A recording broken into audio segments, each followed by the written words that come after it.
রওনা হও।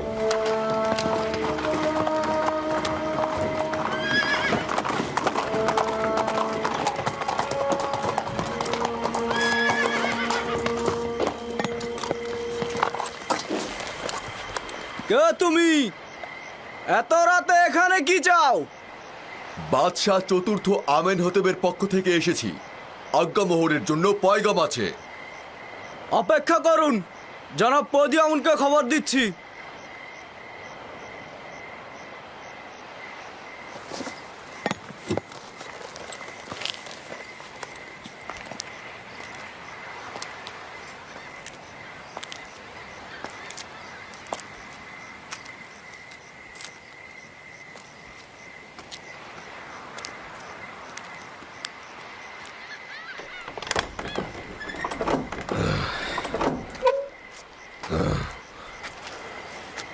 কি হয়েছে? এত রাতে এখানে কি চাও? মিশরের মহান বাদশাহ চতুর্থ আমেনহোতেব খোয়াব দেখেছেন। আলী জনাব অজ্ঞামোহর সহ খোয়াব বিশ্লেষণকারীদের তলব করেছেন। ঠিক আছে, তুমি যাও। আমি এখনই অজ্ঞামোহরকে খবর দিচ্ছি।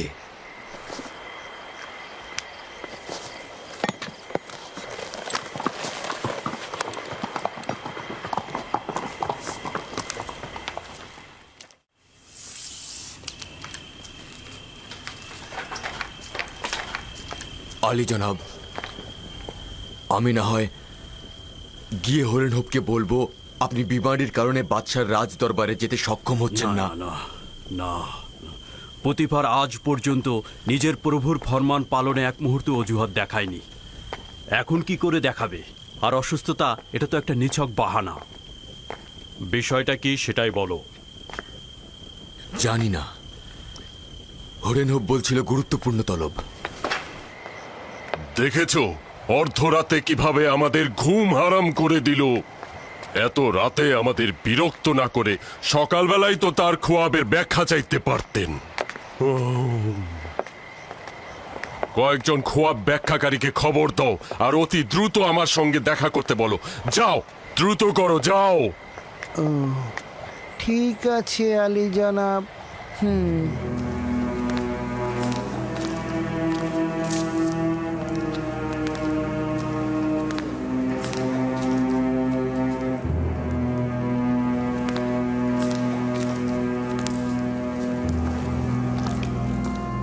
আলী জনাব পুতিফার এবং প্রধান খাদেম অজ্ঞামোহর প্রবেশের অনুমতি চাইছেন।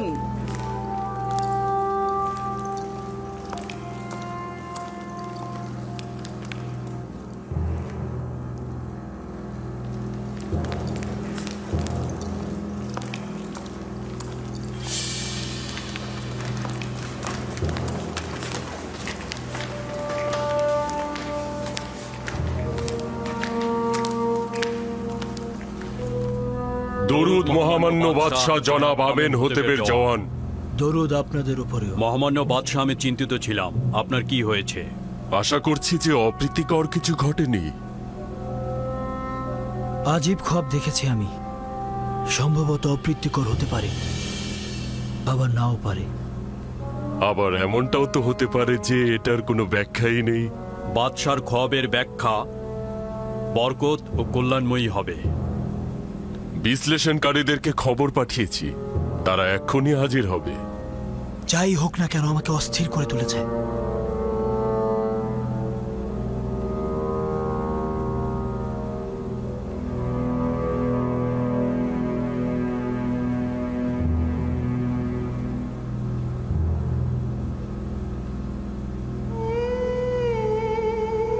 ইরানুস, তোমার খোয়াবের ব্যাখ্যা হচ্ছে এই যে 3 দিন পর তুমি তোমার পূর্ব পেশা ফিরে যাবে এবং আমেনহোতেবের সাক্ষী হিসেবে সম্মান ও মর্যাদা পাবে।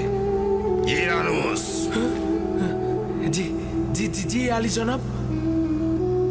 তুই কি আমার শরাব দানকারী সাকি নস? জি জি জি আলী জনাব, আপনার খেদমতে হাজির জনাব। তাহলে শরাব কোথায়? আর আবু পিস, তুমি 3 দিন পর শাস্তি স্বরূপ ফাঁসি কাষ্ঠে ঝুলবে। তোমাকে ঝুলিয়ে রাখা হবে আর পাখিরা তোমার দেহ ঠুকরে ঠুকরে খাবে। ইউজারসিফ,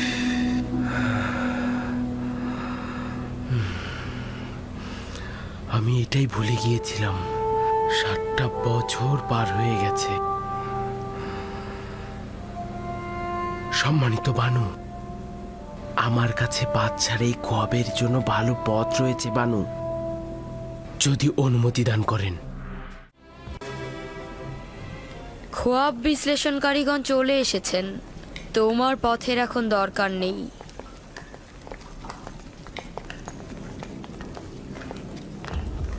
দরুদ মিশরের বাদশাহ মহান প্রভু আমেনহোতেব।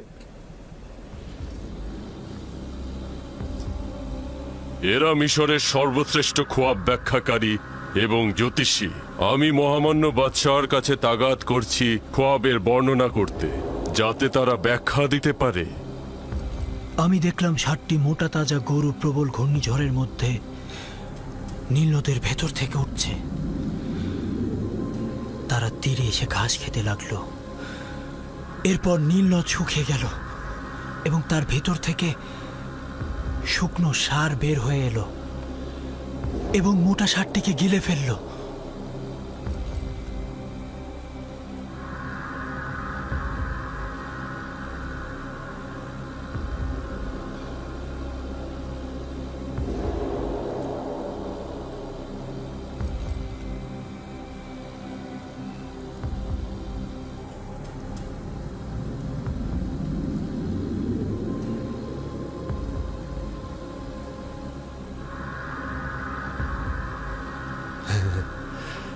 যদি মহামান্য বাদশাহ অনুমতি দান করেন তাহলে খোয়াব ব্যাখ্যাকারীরা একে অপরের সাথে আলোচনা করে নিক। কোনো সমস্যা নেই, যত সময় চান নিতে পারেন।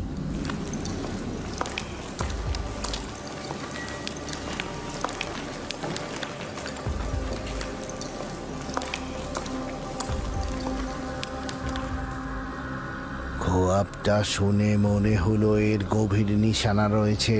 আপনারা কি এর ব্যাখ্যা দিতে পারবেন? এই খোয়াব ব্যাখ্যাহীন নয়, কিন্তু জেহেনে কিছুই ঢুকছে না। কেন জেহেনে কিছু ঢুকবে না? আসলে আমরা এই খোয়াবের কোনো কুলকিনারা পাচ্ছি না। তাহলে বলে দাও এটা বিশৃঙ্খল খোয়াব, ব্যাখ্যা নেই। হ্যাঁ, এরকমই বলতে হবে।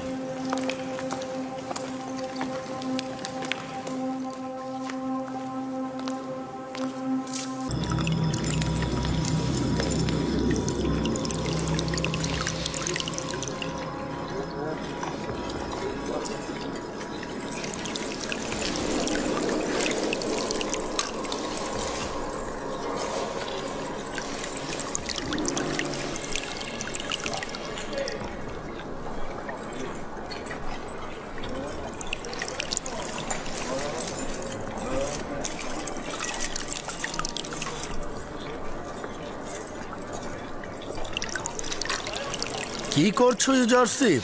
ফুল গাছগুলোর পরিচর্যা করছিলাম। সে যে কাজটি করে একেবারে জীবন দিয়েই করে। ইউজারশিপের কাছে কোনো পার্থক্য নেই, হোক সেটা ফুলচারা রোপণ, হোক সেটা ইনসানদের হেদায়েত।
বাইরে, সকলে বাইরে যাও।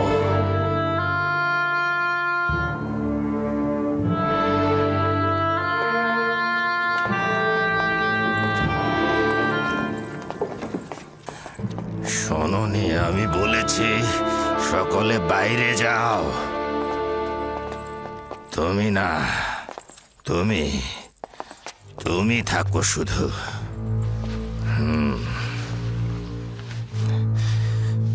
যা বলছি ভালো করে শুনবে।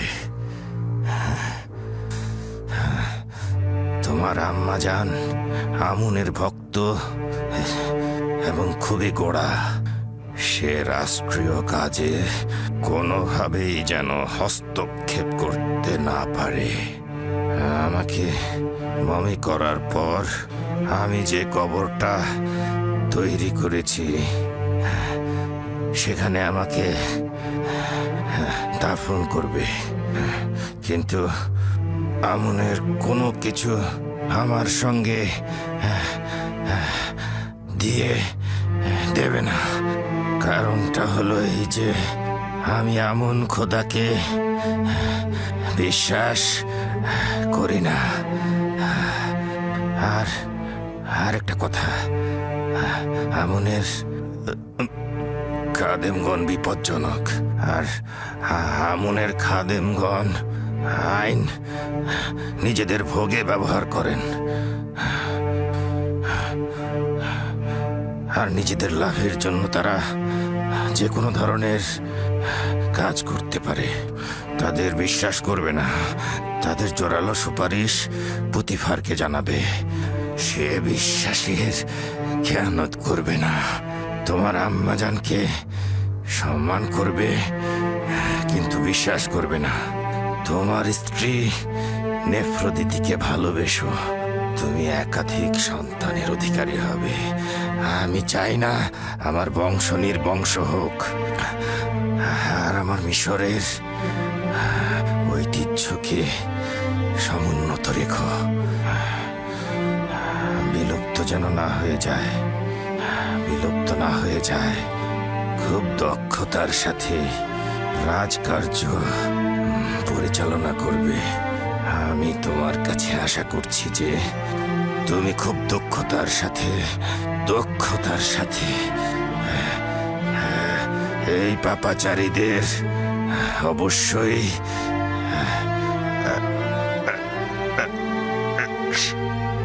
শাস্তি প্রদান করবে।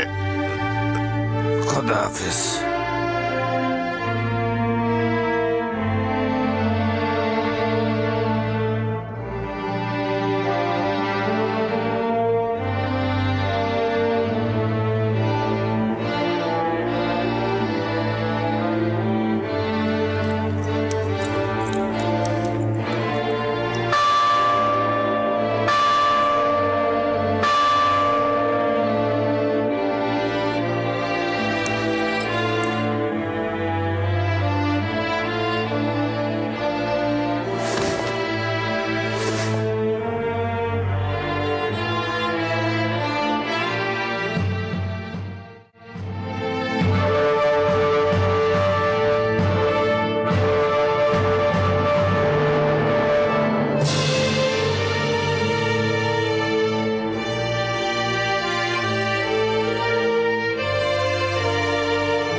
রাজে সালতানাতের সকল তাজিম অর্ধ নিমজ্জিত থাকিবে।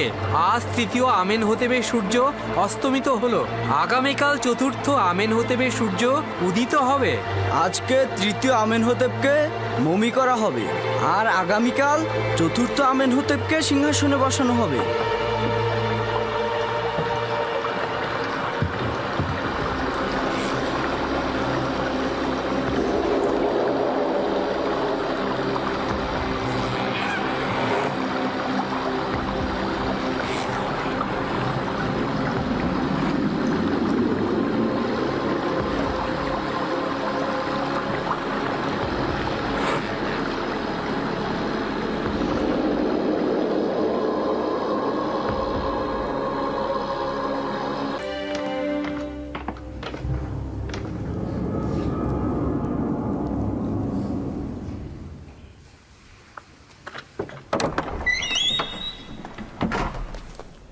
ইরানুস, ইরানুস কোথায়? আমি এখানে আছি। কি হয়েছে? আমি আমার দোস্তের কাছে এসেছি। কোনো সমস্যা আছে? তোমার এখানে আসার কারণটা কি? কিছু কি ঘটেছে? জানি না আসলে আমি কিভাবে বলবো। কখনো কখনো একজন মানুষের পুরনো দোস্তের সঙ্গে দিদারের প্রয়োজন রয়েছে। কাজটা কি সেটা বলো।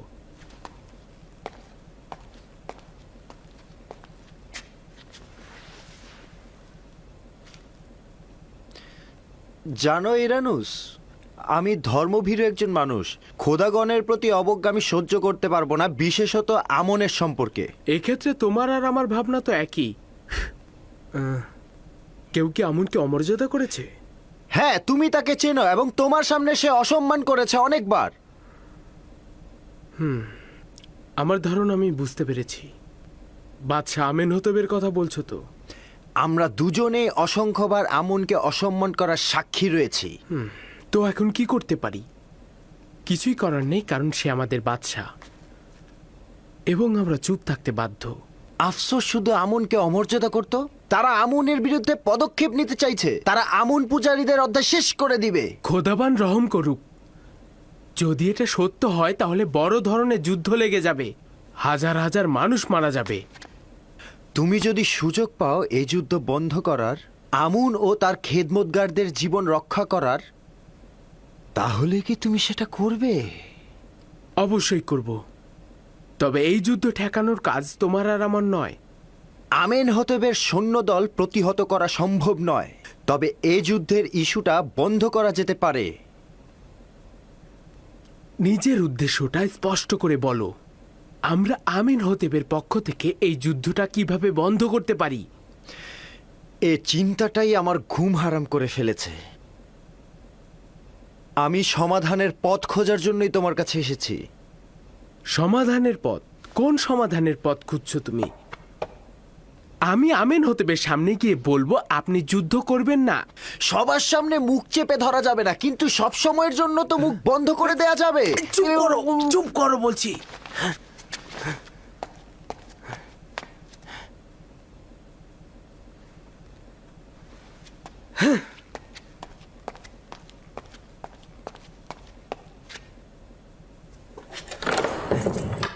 পাগলামিটা বন্ধ করো। তুমি কি বুঝতে পারছো যে তুমি কি বলছো? তুমি তো পাগল হয়ে গেছো।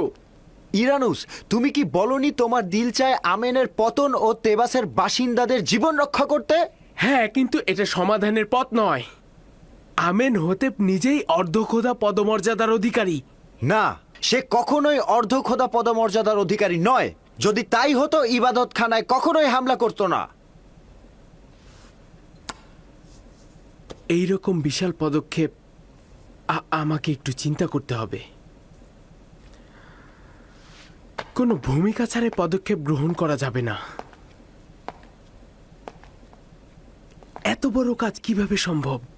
ওই রকম নিরাপত্তা বলয়ের মধ্যে এত ক্ষমতাধর একজন বাদশাকে হত্যা করা সম্ভব নয়। কেন নয়? ওই শারাবের মধ্যেই কিছুটা বিষ মিশিয়ে দিলেই হলো।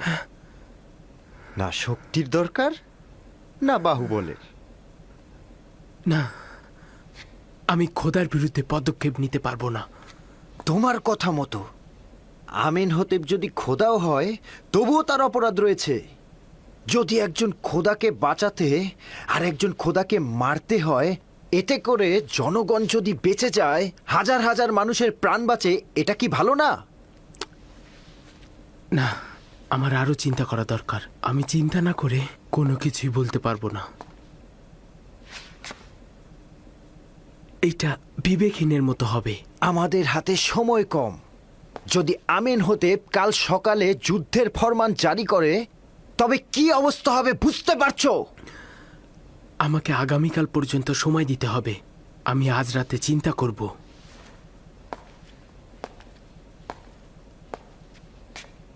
আমি আগামীকাল আবার আসব। তুমি যদি আমার সাথে না থাকো তবে এই মহাবিপর্যয়ের পদ আমি একাই পাড়ি দেব। তুমি শুধু চুপ থেকো, একদম চুপ। হ্যাঁ, একদম, এটাই।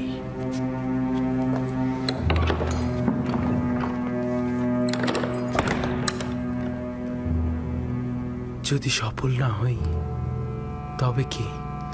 সে যদি খোদার সন্তান হয় তবে আমাদের গোপন পরিকল্পনা বুঝে ফেলবে।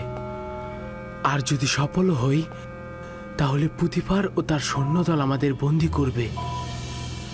আমার সহধর্মিনী আমার বাচ্চাদের উপরে কি নেমে আসবে?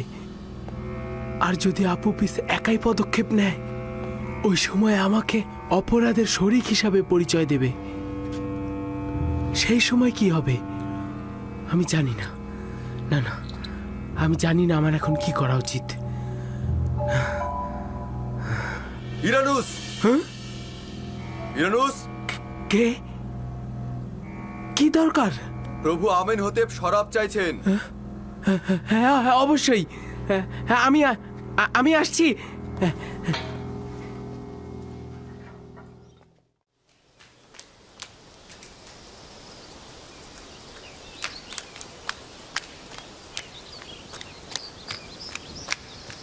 জনাব ইজারসিফ, জনাব ইজারসিফ, জনাব ইজারসিফ, আলী জনাব পুতিফার আপনাকে তলব করেছেন।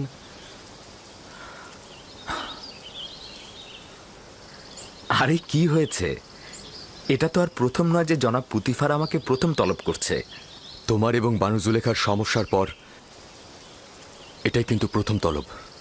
আমার খুব শঙ্কা হচ্ছে। চিন্তা করবেন না, আমি মহান খোদাবন্দের উপস্থিতিতে আর কাউকেই ভয় পাই না।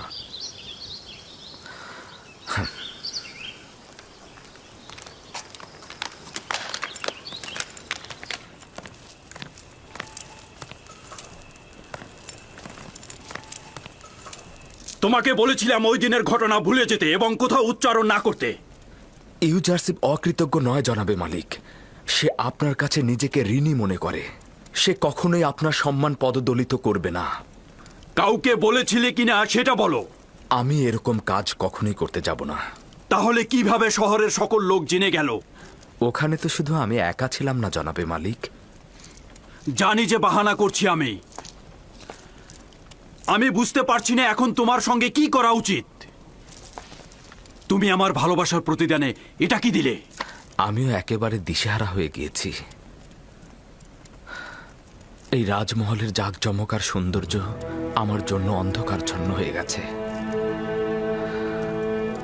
নারীদের অব্যাহত ষড়যন্ত্র আর এই মহলের অধিবাসীদের নিয়মিত ঠাট্টা তামাশা তিরস্কার সহ্যের সীমা ছাড়িয়ে গেছে। জুলেখা তোমাকে জেলখানায় পাঠানোর দরখাস্ত করেছে। তুমি কি বলছো? না চাইতেই তিনি আমার প্রতি নেক কাজটি করেছেন।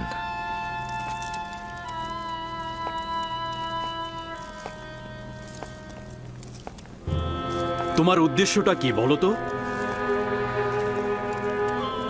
কারাগারে গেলে আমি যেমন তীর্যক ও ব্যঙ্গ বিদ্রুপ কথাবার্তা থেকে মুক্ত থাকব, তেমনি বানু জুলেখাও নিশ্চয়ই এই সকল কার্যকলাপ সব ভুলে যাবে। আর আমুনের খাদেমগণ আপনাকে আর একজন ভিনদেশীর সঙ্গে তুলনা করে একই মতের অনুসারী বলবে না। আমিও তো মিশরের নারীদের ষড়যন্ত্রের ফাঁদ থেকে নাজাত পাব। সত্যি তুমি কারাগারকে স্বাধীন বলে প্রাধান্য দিচ্ছ? কেউই কারাগারকে ভালোবাসে না, কিন্তু আর উপায় কি? এখন এটাই একমাত্র সমাধানের পথ। আমি আমেন হতেবের রাজমহলে যাব। এ ব্যাপারে পরে সিদ্ধান্ত নেব আমি। আমার টমটম হাজির করতে বলো।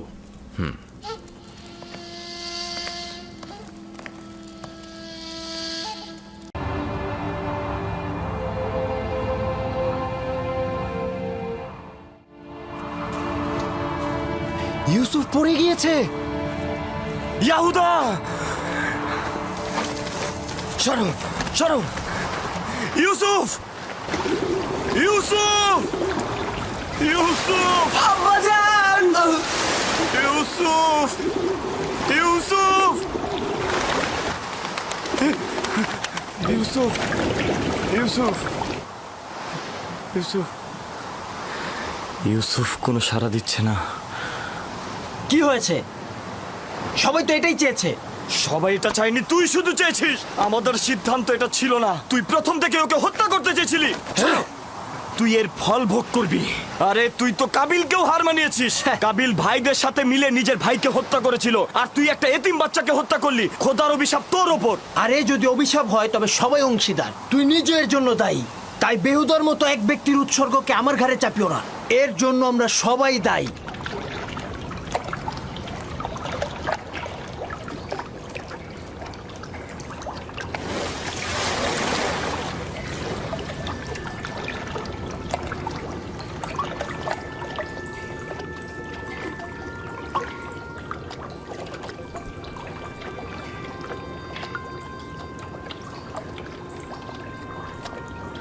তুমি নিশ্চয় ইউসুফ,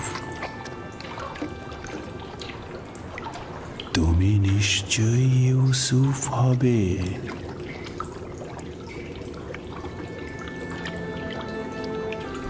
তুমি অবশ্যই বিশ্বাসী ইউসুফ হবে।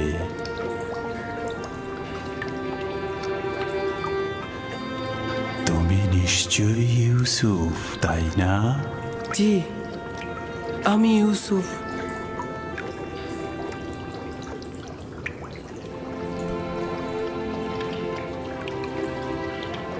আমি জানতাম তোমার সাথে আমার একদিন অবশ্যই দেখা হবে। আপনি কে? বেটা, আমি হলাম সেই ব্যক্তি যিনি মহাকালের গর্ভে ছিলেন। আমাকে কিভাবে চিনেন? অতীতের এক আম্বিয়া তোমাকে নিয়ে আমার কাছে তারিফ করেছেন, তাই আমি তোমার প্রতি আকৃষ্ট হয়েছি। তোমার সাথে দেখা করার অপেক্ষায় ছিলাম। তার কাছে আমি তোমার নিশানা চেয়েছিলাম। বলল একদা তুমি এই কূপের মধ্যে জাহির হবে। আর আপনিও আমার অপেক্ষায় বসেছিলেন? 1200 বছর ধরে তোমার অপেক্ষায় ছিলাম। 1200 বছর? হ্যাঁ, পয়গম্বরের নাজাত দানকারী হিসেবে তোমার আশার ওয়াদা দিয়ে আমাকে বলল, যাও কূপের মধ্যে গিয়ে বসো, একদিন ইউসুফ আসবে এবং আজ কি সেই দিন। আমিও আপনার দেখা পেয়ে আনন্দিত। আমি সকল আম্বিয়ার উপস্থিতি উপলব্ধি করছি। প্রত্যেকেই তোমাকে একটা পয়গাম দিয়েছে। হুন নবী বলেছেন, হে ইউসুফ, তুমি ন্যায়পরায়ণ, অত্যাচারীদের তুমি রক্ষা করবে। সালেহ নবী বলেছেন যে তোমার ডাক নাম আমার জন্য হালাল হবে, তুমি বান্দার হক নিয়ে কথা বলবে। ইউনুস নবী বলেছেন, তুমি অতীতের সকল আম্বিয়াদের উত্তরাধিকারী, তাদের আমলের পোশাক পরিধান করো। তোমার পয়গম্বর হিসেবে আগমনের নিশানা তোমার জন্য পাঠানো হয়েছে, নাও। মউদ,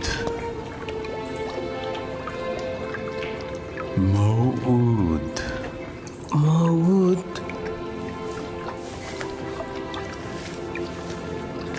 আপনার কাছে শুকরিয়া জ্ঞাপন করছি। এটা মূল্যবান নিশানা। আপনি আমার কাছে কি চান? তোমার সাথে মোলাকাতের আরজু ছিল, তোমাকে দেখে খায়েশ পূর্ণ হলো। আর আমার কোনো আরজু নেই। আপনার নসিহত দরকার। আপনি আমার জন্য দোয়া করুন যেন আমি এই সময়ের রহস্য বাধা অতিক্রম করতে পারি। সকল অস্তিত্বের রহস্য তোমার হস্তের মধ্যে। তোমার নসিহতের কি দরকার? কোথায় আছে? অন্বেষণ করো। তোমার প্রতি হস্তে কয়টি জোড়া, কয়টি আঙুল?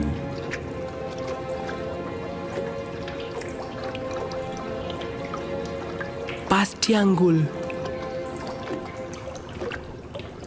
14টি জোড়া। এটাই সেই রহস্য যেটা বলেছি, 5 আর 14। 5 আর 14 মানে কি? এই রহস্য আখিরি নবীর প্রকাশ পর্যন্ত অব্যাহত থাকবে। সত্তার অস্তিত্বের রহস্য এই দুটি সংখ্যা। এগুলোর কাছে আশ্রয় গ্রহণ করো, আরাম ও নাজাত পাবে। আরাম ও নাজাত পাবে।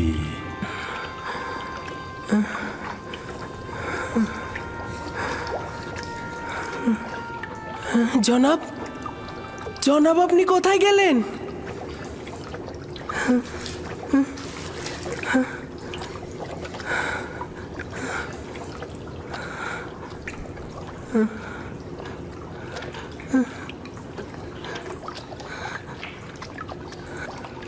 আমি খোয়াব দেখছি না তো।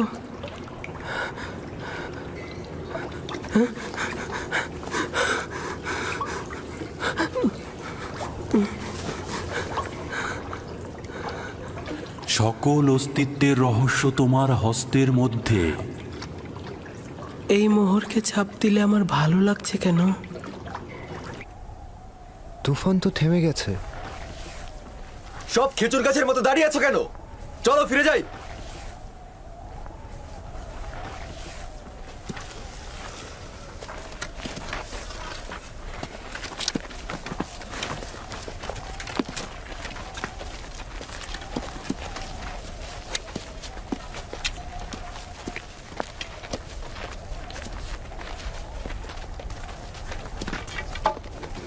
ইউসুফ!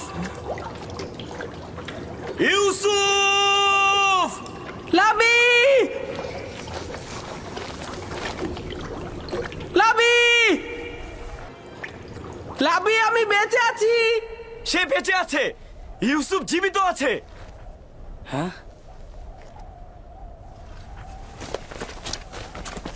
ইউসুফ! ইউসুফ!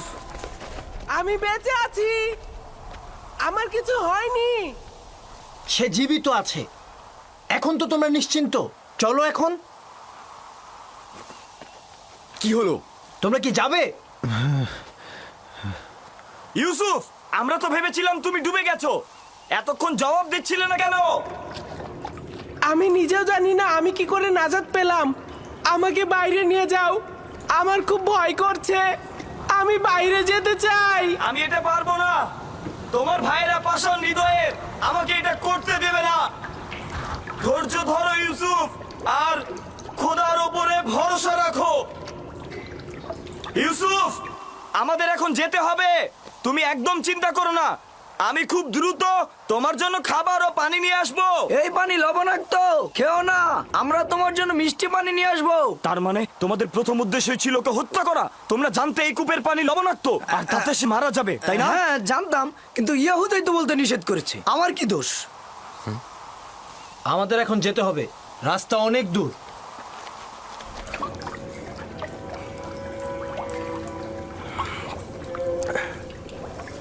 এইটা তো মিষ্টি।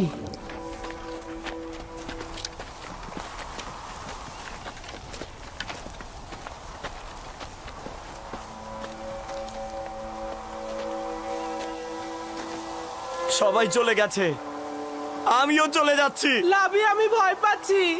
যেতে হবে ভাই আমার। আগামীকাল অবশ্যই আসবো। লাবি!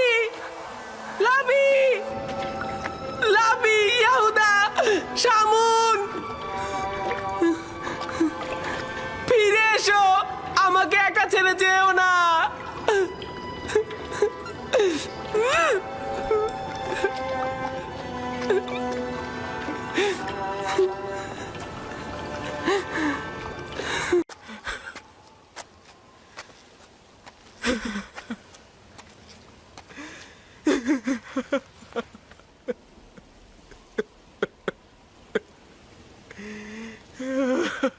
ছোটবেলা থেকে ইউসুফের জন্য আপনাকে শুধু কান্না করতে দেখলাম। আমার জিন্দেগি হয়তো শেষ হয়ে যাবে, কিন্তু ইউসুফের জন্য আপনার কান্না শেষ হবে না। আমি ওই সন্তানের জন্য হাহাকার করছি বেনিয়ামিন, যে কিনা তোমাদের 11 জনের উত্তরাধিকারী। আমি এমন একজনের জন্য আহাজারি করছি যে কিনা আমার সকল আশা আকাঙ্ক্ষার বাস্তব রূপ দেবে। তার বিচ্ছেদ শেষ না হওয়া পর্যন্ত বেনিয়ামিন, এই আহাজারিও শেষ হবে না।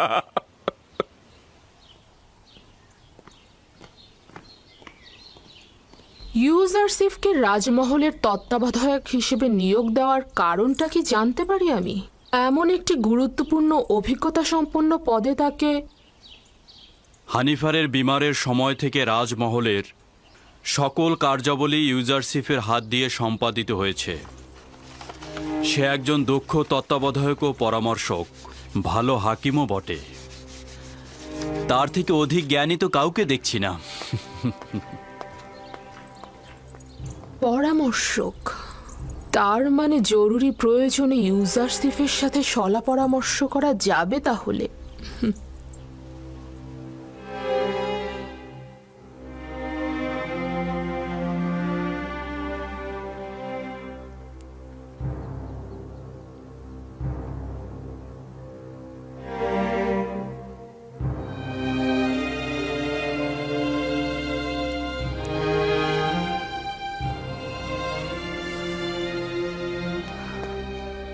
খোদাবন্দ হানিফারকে পরকালে শান্তিতে রাখুক। ইউজারসিফ কোন খোদাকে উদ্দেশ্য করে কথা বলছে? আপনার কি আমার সাথে কোনো কাজ রয়েছে? বানু জুলেখা আপনাকে তলব করেছেন। আপনি যান, আমি আসছি।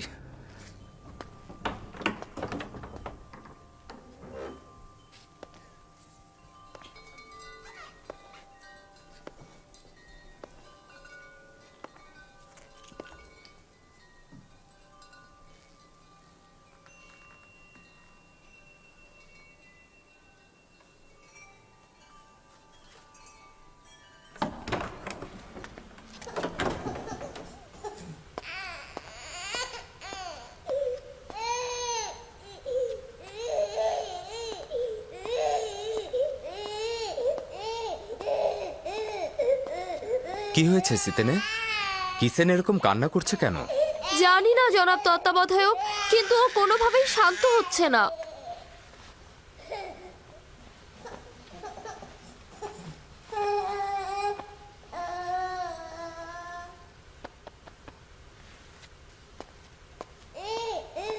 কি করে ওর কান্না থামলো? কি করে বলবো? কিসেনই সেটা ভালো জানে। ও কেন কান্না থামালো আমি তা জানি না। তুমি কিসেনকে জিজ্ঞাসা করো। ও কি করে বলবে? ও তো বাচ্চা। যাই হোক, শুক্রিয়া আপনাকে। খোদা আপনার হেফাজত করুক। আপনার কি জানা আছে যে সে কোন খোদাকে কবুল করেছে? ইউজারসিফ বলে যে খোদাগণ নিজেদের পোশাকের ফিতে শক্ত করে বাঁধতে পারে না, সে কিভাবে ইউজারসিফের বয়সের একজনকে হেফাজত করবে? তুমি কাফের হয়ে গেছো মেনিসাবু, এসব কি বলছো?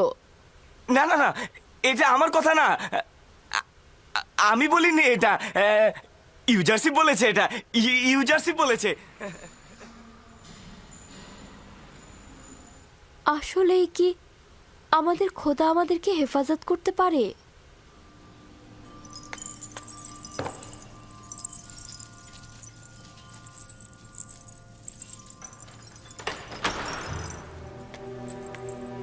জনাব ইউজারসিফ প্রবেশের অপেক্ষায় আছেন।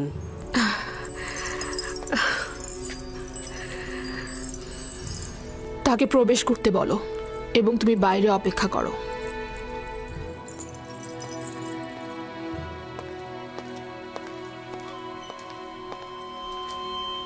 দরুদ আপনার উপর বানু জুলেখা। আমি জনাব পুতিফারের প্রতি ঈর্ষান্বিত হচ্ছি, কেননা তিনি যখন ইচ্ছা তখনই তোমার মতো হাকিমের সাথে শলা পরামর্শ করে লাভবান হতে পারেন, কিন্তু আমার হস্ত এত দীর্ঘ নয়। এমন তো কখনো হয়নি বানু, আপনি তলব করেছেন আর আমি তা অগ্রাহ্য করেছি।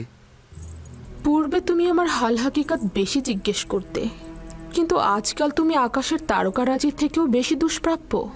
এখন আমি বানু জুলেখার সম্মুখেও তার আঙ্গিনায় রয়েছি। যদি কোনো আদেশ থাকে তা অবশ্যই শিরোধার্য। খুবই ভালো। মহান তত্ত্বাবধায়কের বেশি সময় নেব না, তাহলে বসুন।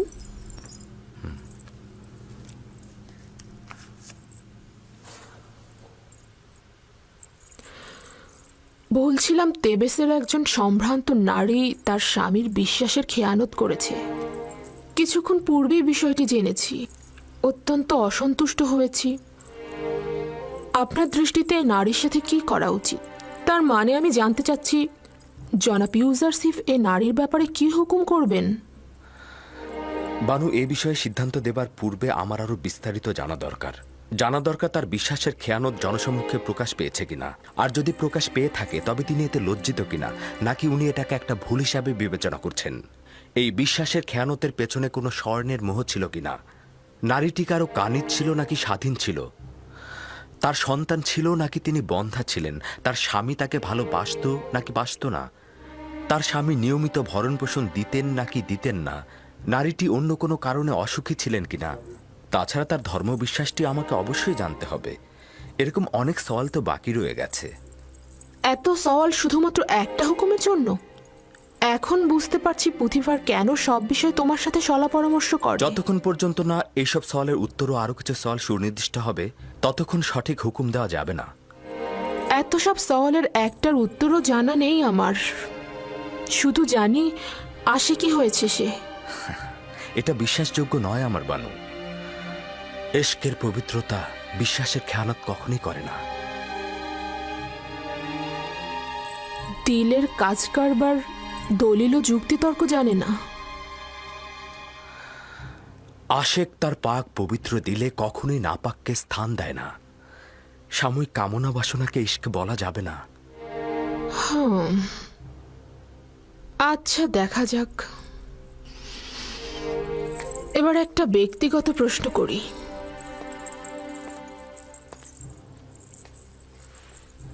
কাউকে ভালোবাসো? জি। কে সে? যিনি আমাকে তার ভালোবাসা দিয়ে প্রকৃত মাবুদের দিকে আমাকে ধাবিত করেছেন। আমার আব্বাজান।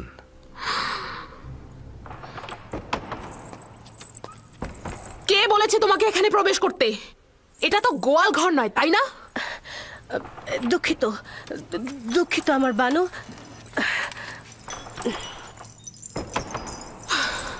বয়স হয়েছে কিন্তু এখন আক্কেল জ্ঞান হয়নি। সে আপনাকে ভালোবাসেন এবং নিজেকে আপনার ঘনিষ্ঠজন মনে করেন। তা না হলে হয়তো উনি প্রবেশ করতেন না। আচ্ছা, রাখো এসব। ওই জবাবের আলোকে সওয়াল হচ্ছে, একান্ত কাছের কারো মেহেরবানি পেয়েছো? জি, পেয়েছি। আর সে একান্ত মানুষের মেহেরবানির জন্য আমাকে অনেক কষ্ট ও বেদনা সহ্য করতে হয়েছিল। ফুপুজান ফায়েকের আমার প্রতি অফুরন্ত মহব্বতের কারণে আমি ভাইজানদের ঈর্ষায় পরিণত হলাম, এবং আব্বাজানের মহব্বতের কারণে আমাকে গভীর কূপে ফেলে দেওয়া হলো। মহব্বতের কারণেই আমাকে বিচ্ছেদের আগুনে। না না, তুমি আমার কথা বুঝতে পারোনি। আমি জানতে চেয়েছিলাম কোনো নারীর ভালোবাসা পেয়েছো? না আমার বানু।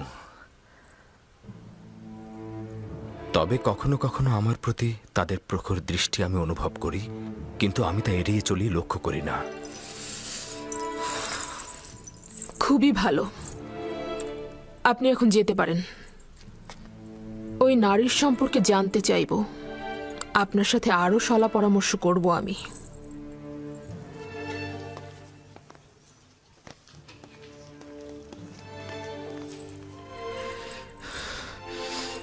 তাদের প্রখর দৃষ্টি অনুভব করি, কিন্তু তাদের প্রতি লক্ষ্য করি না আমি। কি ঘটেছে আমার বানু? ভুলে গিয়েছে যে সে একজন গোলাম। ইশারা ইঙ্গিতে আমাকে বোঝাতে চাচ্ছে যে তার প্রতি আমার আগ্রহের কোনো লাভ নেই। আমার বানু, অভিজাত নারী হয়ে একজন গোলামের প্রতি যে দয়া আপনি পোষণ করেছেন তার ফলাফল। আমিও তাকে দেখে নেব। এখন থেকে তার মূল্য একটা তামার মুদ্রার চেয়ে বেশি কিছু হবে না। কেন তাকে রাজমহল থেকে বের করে দিচ্ছেন না, আর কেনই বা তাকে বিতাড়িত করছেন না? কেন কারিমামা, তুমি জানো না পুতিফার ইউজারসিফকে কতটা ভালোবাসে? এই পরিস্থিতিতে আপনার সিদ্ধান্ত সঠিক। তাকে এড়িয়ে চলুন। যত দ্রুত সম্ভব একটা আড়ম্বরপূর্ণ জাসনের আয়োজন করো। চাইছি নিজেকে বিলাসিতা আর সুপেয় পানিতে মক্ত করব। ইউজারসিফ নাবালকি খেয়ালে রয়েছে।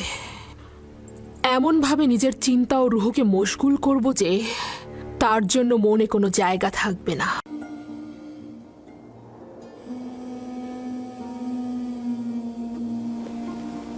হে ক্যানানের নেকড়ের পাল, তোমাদের বলছি, হে ক্যানানের সমস্ত নেকড়ের পাল, তোমরা নিশ্চুপ কেন?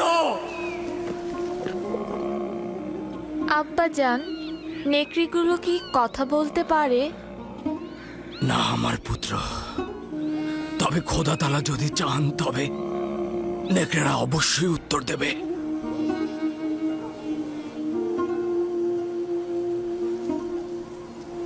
দেখো দেখো আমার পুত্র, ওই যে একটা নেকড়ে, দেখো ওরা আসছে।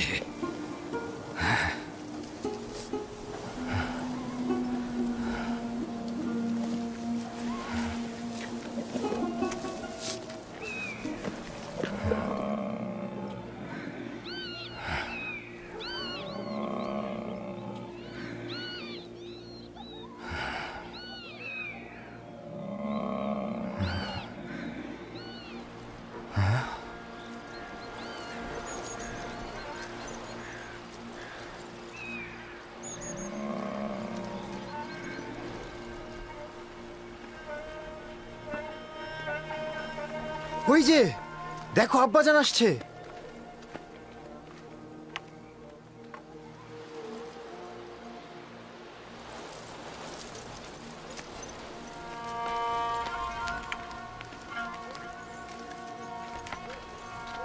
এখনো বলো, তোমরা তোমাদের ভাইয়ের সাথে কি করেছো?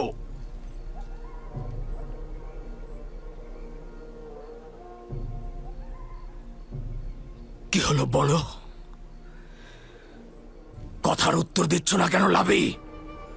পূর্বে বলেছি তো তোমরা মিথ্যে বলছো। নেকড়েরা অস্বীকার করেছে, ইউসুফের খবর তাদের কাছে নেই। নেকড়ে?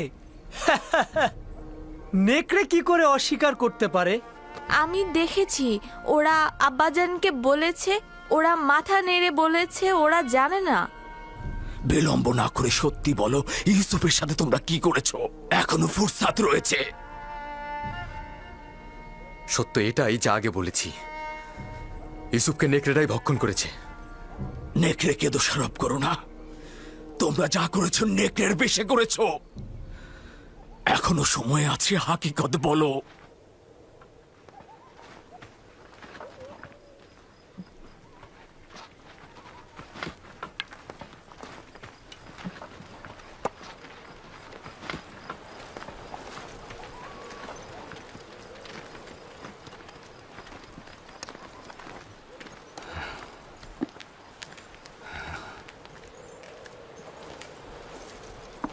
খোদা তাআলা সবাইকে তওবা পড়ার ফুরসাত দেন না। এখনো সময় রয়েছে, তোমরা তওবা পড়ে গুনাহ কবুল করো।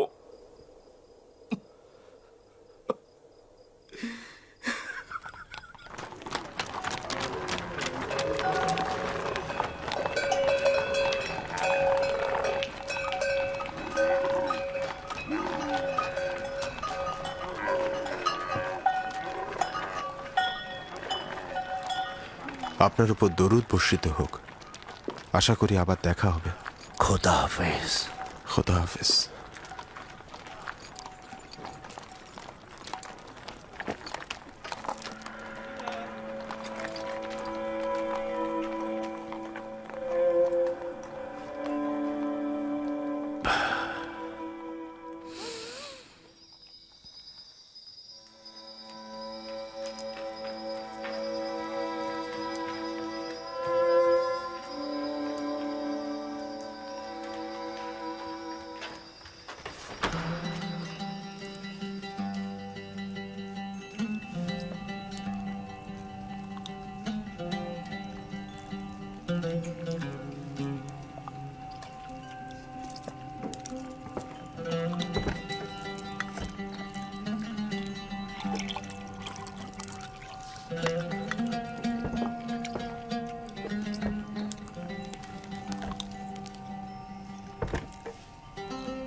ইউজারসিফকে এখানে নিয়ে এসো।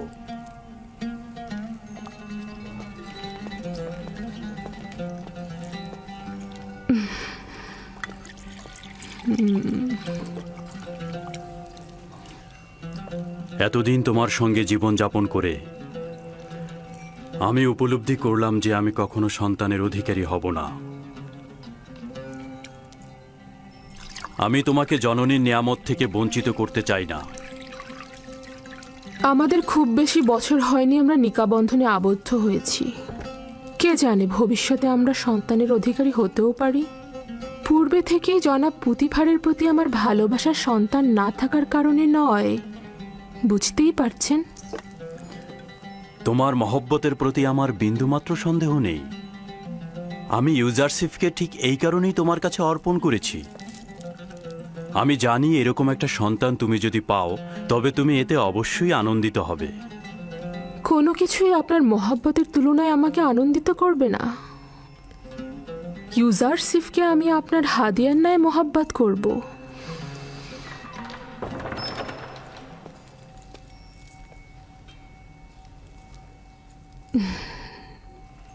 ভাবছি আমরা যদি কখনো সন্তানের অধিকারী হই তবে সে ইউজারসিফের মতো সুদর্শন ও বুদ্ধি সম্পন্ন হবে। আমার মনে হয় সে ইউজারসিফের মতো তীক্ষ্ণ বুদ্ধিসম্পন্ন নাও হতে পারে। তুমি এমন কি করেছো যে বানু জুলেখা তোমার এত তারিফ করছে? আজকে ইউজারসিফের চতুরতা জওহরচোরকে ধরার জন্য সকলকে হতবাক করে দিয়েছে। আলী জনাব, আজ রাজমহলের সর্বত্র ইউজারসিফের বুদ্ধিমত্তার প্রশংসা হচ্ছে। সকলে বলা বলি করছে ইউজারসিফের কারণে একজন নির্দোষ ব্যক্তি মুক্তি পেয়েছে। প্রথম দিনই ইউজারসিফ এটা প্রমাণ করল যে বানু জুলেখার উপযুক্ত সন্তান হতে পারবে সে।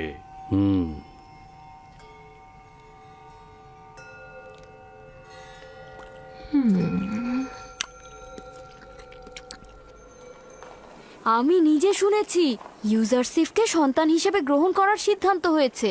তাই নাকি? জুলেখা কি সত্যি সত্যি এই সিদ্ধান্ত মেনে নিয়েছে? না, মুখে কিছু বলেনি, তবে রাজি আছে মনে হলো।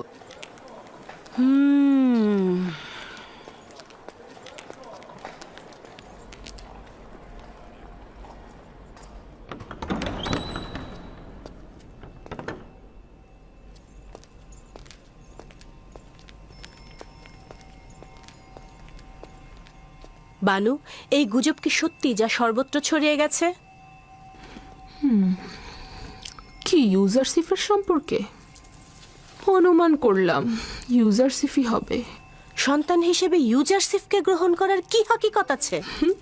দারুণ নির্বাচন, তাই না? কিন্তু বানু, এটা তো মিশরের পারিবারিক ঐতিহ্য ও আইনের বরখেলাপ।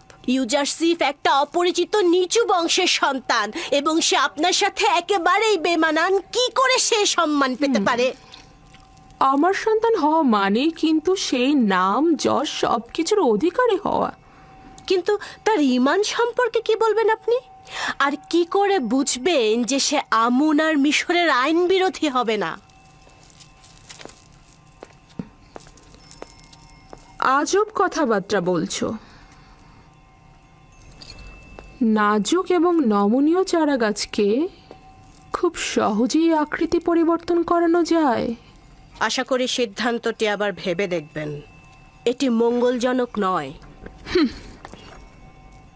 আমি নিজ সিদ্ধান্ত গ্রহণ করেছি। তোমাকে যেটা বলা হয়েছে তুমি শুধু তাই করবে, বোঝা গেল? তাহলে একটু শুনুন, শেষ কথাটা বলি। আমি আজ আমুন মন্দিরের একজন ধর্মযাজকের কাছে গিয়েছিলাম এবং তাকে ইউজারসিফের বর্ণনা দিয়েছি। শুনবেন কি বলেছে সে? সে বলল এই বালক জুলেখার দুশ্মন। সে হবে জুলেখার জীবন নাশকারী এবং আপনার খোদা থেকে আপনাকে দূরে সরিয়ে দেবে। সে আপনাকে বিভ্রান্ত করবে এবং ধর্মযাজকের মতে আপনি ভিন্ন খোদার পূজারী হবেন। এই বেহুদা কথাবার্তা বলার অর্থ কি? তুমি কি বলছো?